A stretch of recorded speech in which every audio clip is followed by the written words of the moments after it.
Duyemîn konferansa netewaya jinên Kurd li Hewlêrê bi tevlîbûna 205 delegeyan ku duh dest pê kir îro jî bi nîqaşan didome em niha jî dîmenên van nîqaşan wara parvet kirin. Do duyemîn konferansa netewaya jinên Kurd li salona Saad Abdullah a Hewlêrê bi tevlîbûna 205 delegeyan dest pê kir û îro bi nîqaşan berdewam kir. Ji Tirkiye tevî parlamenterên BDP'yên jin bi dehan endam û nûnerên rêxistinên jinan tevlî konferansê bûn.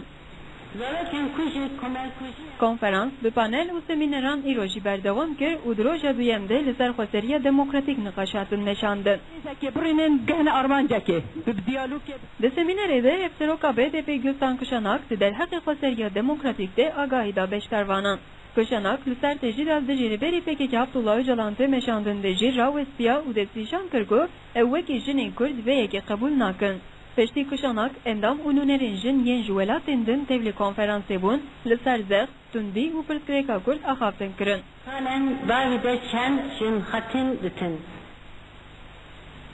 Nûçeyemê di rêzê de jî li ser konferansa jinane jinên ku di rêveberiya herêmî de cih digirin yekem car di sala 2010 de li navçeya Nisêbînê konferansa jinan a rêveberiya herêmî û ekolojî pêkanîn di vê konferansê de gelek biryar girtin û li gel binçavkirin, girtin ceza û astengiyan gelek biryar xistin meriyetê. Jinan li aliyekî agahiyên heştê adarî û çalakiyên 25 mijdarê pêkanîn li aliyê din ji bo xizmeta rêxistibûna jinê di tevayî 23 navendên piştevaniyê jinan xistin meriyetê. Piştî 2 salan jinên rêveberên herêmî niha di duyemîn konferansa jinana rêveberiya herêmî û ekolojiyê de pêktînin û cem hebin.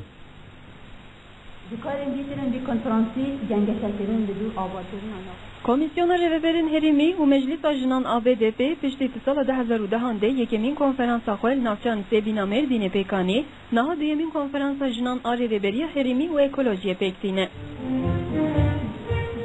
Jin dê navbera 26 û 27 Gulanê de konferansa xwe li Amedê pêkbînin. Jinan di konferansa yekem de gelek biryar girtin û li gel binçavkirin û girtinên rêveberan jî dîsal aliyekî şahiyên heştê adarê û çalekiyên 25 mijdarê pêkanîn li aliyê din ji bo xizmeta rêxistinbûna jinê bi tevahî 23 navendên tiştevaniyê jinan xistin meriyetê. Jinên ku bi sê şaredarên jin ketin nava rêveberiyên herêmê niha bi 14 şaredarên jin, 17 alîgirên şaredaran ên jin û bi sedan endamên meclîsa şaredariyê yên jin re xebatên xwe dimeşînin.